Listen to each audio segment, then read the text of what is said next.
الحمد لله بصلي وبقرأ قرآن وبذكر، لكن لسه طاعة الحجاب مش قادر عليها. في شيخ قال إن الدعوة إلى الله فرض عين، وأنا كل لما أكلم المقربين عن الله أو عن الصلاة أو جمال الذكر بيتريقوا عليا عشان أنا مش محجبة. هل أترك الكلام في الدين وده أريح لي، ولا أنا كده تركت فرض عين؟ رقم واحد، الحجاب فريضة بإجماع العلماء من لدن سيدنا محمد عليه الصلاة والسلام إلى الآن. فالأول احنا متفقين على كده، وربنا يهديكي ويكرمك ويوفقك إن شاء الله لخطوة الحجاب مقبولة بإذن الله.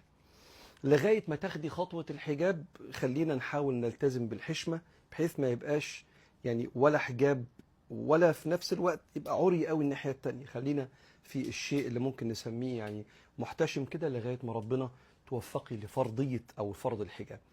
أما بالنسبة للدعوة إلى الله، فالدعوة إلى الله ليست فرض عين، الكلام ده فقها مش صح. الدعوة إلى الله فرض كفاية، يعني إذا قام به البعض سقط عن الكل. وإلا لو أنا ومراتي وعيالي وأبويا وكل الناس مش بندعو الناس إلى الله نبقى آثمين. لا، الدعوة إلى الله ليست فرض عين، إنما جميل إن الإنسان يأمر بالمعروف، ينهى عن المنكر، يوصل الخير.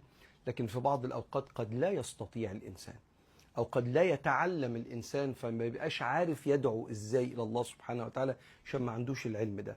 ونراجع العلماء لما تكلموا عن الفروض، إيه فروض الكفاية وإيه فروض العين. لا، مش فرض عين، يعني مش يتعين على كل واحد، مش زي الصلاة. لا، الدعوة إذا قام بها البعض سقطت عن الباقي.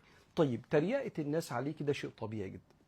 عشان كده عايز اقترح على حضرتك زي ما ربنا قال يا بني، قال له وأمر بالمعروف وانهى عن المنكر واصبر على ما أصابك. لو كلمت الناس عن ربنا، بعض الناس هتعظم الكلام وبعض الناس هتتريق، ده شيء طبيعي جدا.